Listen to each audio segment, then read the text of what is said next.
Hello friends, welcome to Kannan info Tamil. நம்ம இன்னைக்கு என்ன டாபிக் பார்க்க போறோம் அப்படின்னா, நேற்று டிஆர்டிஓ இந்தியா உள்நாட்டிலே டெவலப் செய்து வரும் பாலிஸ்டிக் மிசைல் டிஃபென்ஸ் சிஸ்டத்தோட இரண்டாவது பேஸ வெற்றிகரமா முடிச்சிருக்காங்க. அதாவது பாலிஸ்டிக் மிசைல் டிஃபென்ஸ் சிஸ்டத்துல பயன்படுத்தக்கூடிய AD2 அப்படிங்கிற ஒரு அதிநவீன இன்டர்செப்டார் மிசைல வெற்றிகரமா சோதனை செஞ்சிருக்காங்க. இந்த மிசைல் சோதனை ஒரு சரித்திர முக்கியத்துவம் வாய்ந்தது அப்படின்னு டிஃபென்ஸ் எக்ஸ்பர்ட் சொல்றாங்க. அது மட்டும் இல்லாம இந்தியாவின் எதிரி நாடுகளுடைய பாலிஸ்டிக் மிசைல் தாக்குதல்ல இருந்து இந்தியாவை பாதுகாப்பதுல இந்த சோதனை மிகவும் ஒரு முக்கியமான விஷயமா பார்க்கப்படுது. பாலிஸ்டிக் மிசைல் டிஃபென்ஸ் சிஸ்டம்னா என்ன, தற்போது இந்தியா சோதிச்சிருக்க AD2 இன்டர்செப்டார் மிசைலோட செயல்திறன் மற்றும் சிறப்பு அம்சங்கள் என்ன, பாலிஸ்டிக் மிசைல் டிஃபென்ஸ் சிஸ்டத்தை இந்தியா எதற்காக டெவலப் செஞ்சிருக்காங்க அப்படிங்கிறது குறித்து நம்ம டீடைலா இந்த வீடியோல பார்க்கலாம். நம்ம சேனல்ல டிஃபென்ஸ் மற்றும் ஜியோபாலிட்டிக்ஸ் சம்பந்தமா தினம் ஒரு வீடியோ பப்ளிஷ் பண்ணிட்டு இருக்கோம். உங்களுக்கு நம்ம சேனல்ல பப்ளிஷ் பண்ணக்கூடிய வீடியோஸ் பிடிச்சிருந்துச்சுன்னா சேனலை சப்ஸ்கிரைப் பண்ணி சப்போர்ட் பண்ணுங்க. நீங்க பண்ற ஒவ்வொரு சப்ஸ்கிரிப்ஷனும் எனக்கு அடுத்தடுத்த வீடியோஸ் போடுறதுக்கு ஒரு மோட்டிவேஷனா இருக்கும். சில நாட்களுக்கு முன்பு இந்தியா பே ஆஃப் பெங்கால் பகுதியில நோட்டம் இஷ்யூ பண்ணியிருந்தாங்க. நோட்டம் அப்படிங்கிறது நோட்டீஸ் ஃபார் ஏர்மன் அப்படின்னு அர்த்தம். அதாவது இந்தியா ஏதாவது ஒரு மிசைல் சோதனை பே ஆஃப் பெங்கால் பகுதியில் நடத்த போறாங்கன்னா அந்த பகுதியில விமானங்கள் பறப்பதற்கு தடை விதிக்கக்கூடிய உத்தரவு தான் நோட்டம்னு சொல்லுவாங்க. அந்த வகையில இந்தியா நோட்டம் இஷ்யூ பண்ணியிருந்த பகுதி அதிக தூரம் கொண்டதா இருந்துச்சு. அதனால இந்தியா ஏதோ ஒரு அதிக தாக்குதல் வரம்பு கொண்ட மிசைல சோதிக்க இருக்காங்க அப்படின்னு செய்திகள் பரவ ஆரம்பிச்சது. இந்த சூழ்நிலையில இந்தியாவின் மிசைல் சோதனைய உளவு பார்ப்பதற்கு சீன உளவு கப்பல்கள் இந்திய பெருங்கடல் பகுதி மற்றும் பே ஆஃப் பெங்கால் பகுதியில உலா வர ஆரம்பிச்சாங்க. இந்தியா சீன கப்பல்களின் நடமாட்டத்தை ஒரு பொருட்டாவே மதிக்கல. ஒரிசா மாநிலம் பாலசூர் டிஸ்ட்ரிக்ட்ல இந்தியாவின் இன்டகிரேட்டட் டெஸ்டிங் ரேஞ்ச் இருக்கு. இந்த டெஸ்டிங் ரேஞ்சில இருந்துதான் இந்தியாவின் மிசைல் சோதனைகள் நடத்தப்படும். இந்த சூழ்நிலையில ஒரிசா மாநிலம் பாலசூர் டிஸ்ட்ரிக்ட்ல இருக்கக்கூடிய இன்டகிரேட்டட் டெஸ்டிங் ரேஞ்ச சுத்தி இருக்கக்கூடிய 10,000க்கும் மேற்பட்ட மக்களை அந்த பகுதியில இருந்து டெம்பரவரியா வெளியேற்றினாங்க. இதனை தொடர்ந்து இந்தியாவின் இந்த மிசைல் சோதனை குறித்து பல செய்திகள் வெளிவர ஆரம்பிச்சது. இந்தியா அக்னி போன்ற மிசைல சோதிக்க இருப்பதா சிலர் சொல்லி வந்தாங்க. ஆனா தற்போது உள்நாட்டிலே டெவலப் செஞ்சிருக்க பாலிஸ்டிக் மிசைல் டிஃபென்ஸ் சிஸ்டத்தோட இரண்டாவது பேஸ்ல பயன்படுத்தக்கூடிய ஒரு மிசைல வெற்றிகரமா சோதனை செஞ்சிருக்காங்க. இந்த சோதனை ஒரு சரித்திர முக்கியத்துவம் வாய்ந்தது அப்படின்னு டிஃபென்ஸ் எக்ஸ்பர்ட் சொல்றாங்க. ஏன்னா இந்தியா தற்போது சோதிச்சிருக்க இந்த AD2 இன்டர்செப்டார் மிசைல்னால கிட்டத்தட்ட 5000 கிலோமீட்டர் தூரத்துல இருந்து வரக்கூடிய இன்டர்மீடியட் மற்றும் இன்டர்கான்டினென்டல் பாலிஸ்டிக் மிசைல்களை இடைமறித்து தாக்கி அளிக்க முடியும். இதன் மூலமா சீனா மற்றும் பாகிஸ்தான் போன்ற இந்தியாவின் எதிரி நாடுகள் இந்தியா மீது பாலிஸ்டிக் மிசைலை பயன்படுத்தி தாக்குதல் நடத்துவதை வரும் காலத்துல இந்தியாவால தடுத்து நிறுத்த முடியும். இந்த AD2 மிசைல் சோதனை வெற்றிகரமா நடந்ததா டிஆர்டிஓ சொல்லியிருக்காங்க. இந்த மிசைல் சோதனையை மானிட்டர் செய்வதற்கு கடல், தரை மற்றும் ஆகாயத்துல பல்வேறு விதமான சென்சார்கள், ரடார்கள், டெலிமெட்ரிக் டிவைசஸ் போன்றவை இன்ஸ்டால் செய்யப்பட்டு இந்த மிசைல் சோதனையோட ஒவ்வொரு நகர்வையும் மானிட்டர் செஞ்சிருக்காங்க.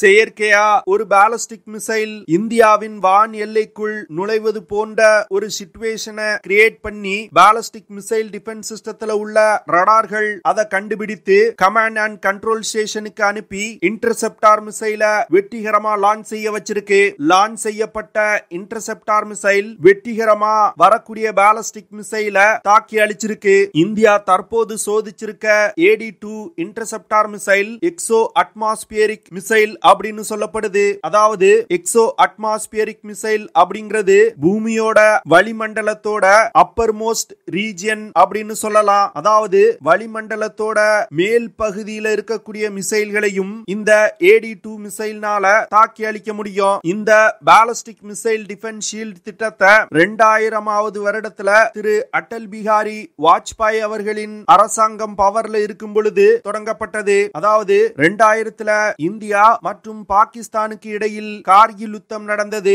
இந்த யுத்தத்தின் போது பாகிஸ்தான் தன்னுடைய பாலிஸ்டிக் மிசைல்களை பயன்படுத்தி இந்தியா மீது ஒரு அணு ஆயுத தாக்குதல் நடத்துவோம் அப்படின்னு அப்படின்னு மிரட்டல் விடுத்து வந்துட்டு இருந்தாங்க. ஆனா பாகிஸ்தான் அப்பொழுது அது போன்ற எந்த ஒரு தாக்குதலையும் நடத்தல. ஆனா வரும் காலத்துல பாகிஸ்தான் இது போன்ற அச்சுறுத்தல்களை மறுபடியும் சொல்வதற்கு வாய்ப்பு இருக்கு. அதனால இந்தியா பாலிஸ்டிக் மிசைல்களை தடுக்கக்கூடிய இந்தியன் பாலிஸ்டிக் மிசைல் டிஃபென்ஸ் புரோகிராம ஸ்டார்ட் பண்ணாங்க. இந்த புரோகிராம்ல 2006வது வருடம் முதல் சோதனை நடத்தப்பட்டது. இந்த பாலிஸ்டிக் மிசைல் டிஃபென்ஸ் ஷீல்ட் திட்டத்தின் மூலமா கடல் மற்றும் தரையில் இருந்து பாலிஸ்டிக் மிசைல்களை தாக்கி அழிக்கக்கூடிய இன்டர்செப்டார் மிசைல இந்தியா வெற்றிகரமா உருவாக்குனாங்க. அதாவது பிருத்திவி ஏர் டிஃபென்ஸ் அப்படிங்கிற பாட் மற்றும் அட்வான்ஸ் ஏர் டிஃபென்ஸ் அப்படிங்கிற ஏஏடி மிசைல்களை இந்தியா உருவாக்குனாங்க. இந்தியா உருவாக்கிய பாலிஸ்டிக் மிசைல் டிஃபென்ஸ் ஷீல்ட் 2 லேயர்கள் கொண்டதா இருந்துச்சு. 2006ல பிருத்திவி ஏர் டிஃபென்ஸ் சிஸ்டத்தையும் 2007ல அட்வான்ஸ் ஏர் டிஃபென்ஸ் சிஸ்டத்தையும் இந்தியா வெற்றிகரமா சோதனை செஞ்சாங்க. இதனை தொடர்ந்து அமெரிக்கா, ரஷ்யா மற்றும் இஸ்ரேலுக்கு அடுத்து பாலிஸ்டிக் மிசைல் டிஃபென்ஸ் ஷீல்ட் திட்டத்தை உருவாக்கிய 4வது நாடா இந்தியா உருவெடுத்தாங்க. இதனை தொடர்ந்து India ballistic missile defence shield திட்டத்துல பயன்படுத்தக்கூடிய மிசைல்களை பல கட்டமா சோதனை நடத்தினாங்க. 2020வது வருடம் பாலிஸ்டிக் மிசைல் டிஃபென்ஸ் ஷீல்ட் திட்டத்தோட முதல் பேஸ் முடிவடைந்ததா அறிவிச்சாங்க. இந்திய விமானப்படை மற்றும் DRDO ballistic missile defence shield திட்டத்தின் கீழ் உருவாக்கப்பட்ட பாட் மற்றும் AAD பாலிஸ்டிக் மிசைல் டிஃபென்ஸ் ஷீல்டுகளை இந்தியாவின் பல்வேறு பகுதிகளில் டிப்ளாய் செஞ்சிருப்பதா சொல்லப்படுது. இந்தியா முதல் பேஸ்ல உருவாக்கிய பாலிஸ்டிக் மிசைல் டிஃபென்ஸ் ஷீல்ட இந்திய தலைநகர் டெல்லியை பாதுகாப்பதற்கு டிப்ளாய் செய்யப்பட்டிருப்பதா சொல்லப்படுது. எந்த இடத்துல இந்த சிஸ்டங்களை டிப்ளாய் செஞ்சிருக்காங்க அப்படிங்கறத ரகசியமா வச்சிருக்காங்க. இதனை தொடர்ந்து பாலிஸ்டிக் மிசைல் டிஃபென்ஸ் ஷீல்ட் திட்டத்தோட 2வது பேஸ் தொடங்கப்பட்டது. நவம்பர் 2022ல பாலிஸ்டிக் மிசைல் டிஃபென்ஸ் ஷீல்ட் திட்டத்தோட 2வது பேஸ்ல AD-1 அப்படிங்கிற முதல் மிசைல சோதனை செஞ்சாங்க. இந்த AD-1 மிசைல்னால 1000 முதல் 3000 கிலோமீட்டர் தூரத்துல இருந்து வரக்கூடிய பாலிஸ்டிக் மிசைல்களை இன்டர்செப்ட் செய்ய முடியும். இந்த AD-1 இன்டர்செப்டார் மிசைல் திட எரிபொருளை பயன்படுத்தி இயங்கக்கூடிய 2 ஸ்டேஜ் கொண்ட மிசைல். இந்த மிசைல் ஒரு எண்டோ அட்மாஸ்பியரிக் இன்டர்செப்டார் மிசைல். அதாவது பூமியோட பரப்பிலிருந்து 100 கிலோமீட்டர் உயரத்திற்கு கீழே உள்ள மிசைல்களை இன்டர்செப்ட் செய்வதற்கு இந்த AD-1 மிசைல் உருவாக்கப்பட்டிருக்கு. இதனை தொடர்ந்துதான் தற்போது இந்தியா AD-2 இன்டர்செப்டார் மிசைல வெற்றிகரமா சோதனை செஞ்சிருக்காங்க. இந்த AD-2 இன்டர்செப்டார் மிசைல் ஒரு எண்டோ அட்மாஸ்பியரிக் இன்டர்செப்டார் மிசைல். அதாவது இந்த மிசைல்னால பூமியோட பரப்பிலிருந்து 100 கிலோமீட்டர் உயரத்திற்கும் அதிகமான தூரத்துல உள்ள மிசைல்களை இன்டர்செப்ட் செய்ய முடியும். அது மட்டும் இல்லாம மீடியம் ரேஞ்ச் பாலிஸ்டிக் மிசைல்ஸ் மற்றும் இன்டர்கான்டினென்டல் பாலிஸ்டிக் மிசைல்களை மிக துல்லியமா தாக்கி அளிக்க முடியும். இந்த மிசைல்னால 5000 கிலோமீட்டர் தூரத்துல இருந்து வரக்கூடிய பாலிஸ்டிக் மிசைல்களையும் இடைமறித்து தாக்க முடியும். இந்தியா இந்த AD-2 மிசைல வெற்றிகரமா டெவலப் செய்து சோதித்ததன் மூலம் சீனா மற்றும் பாகிஸ்தானோட பாலிஸ்டிக் மிசைல் தாக்குதலில் இருந்து இந்தியாவின் முக்கியமான நகரங்களை பாதுகாக்க முடியும். ஒரு யுத்த நேரத்துல இஸ்ரேல் மிசைல் தாக்குதலில் இருந்து அயன்டோம் ஏர் டிஃபென்ஸ் சிஸ்டத்தை பயன்படுத்தி தன்னை தற்பாதுகாத்துக் கொள்ளுதோ அதே போன்று இந்தியா இந்த பாலிஸ்டிக் மிசைல் டிஃபென்ஸ் ஷீல்ட் திட்டத்தை பயன்படுத்தி நமது எதிரி நாடுகளின் பாலிஸ்டிக் மிசைல் தாக்குதலில் இருந்து இந்தியாவை பாதுகாத்துக் கொள்ள முடியும். குறிப்பா பாலிஸ்டிக் மிசைல்கள் அணு ஆயுத தாக்குதல் நடத்துவதற்கு பயன்படுத்தக்கூடிய மிசைல்கள். அதனால இந்தியாவை அணு ஆயுத தாக்குதலில் இருந்து பாதுகாப்பதற்காகவே இந்த பாலிஸ்டிக் மிசைல் டிஃபென்ஸ் ஷீல்ட் திட்டத்தை இந்தியா உருவாக்கி இருக்காங்க. இந்த AD-2 இன்டர்செப்டார் மிசைல இந்திய கடற்படையின் போர்க்கப்பல்கள்ல பொருத்தி Bay of Bengal, Indian ocean மற்றும் அரேபியன் சி பகுதியில நிறுத்தி வைப்பதற்கு இந்தியா திட்டமிட்டிருக்காங்க.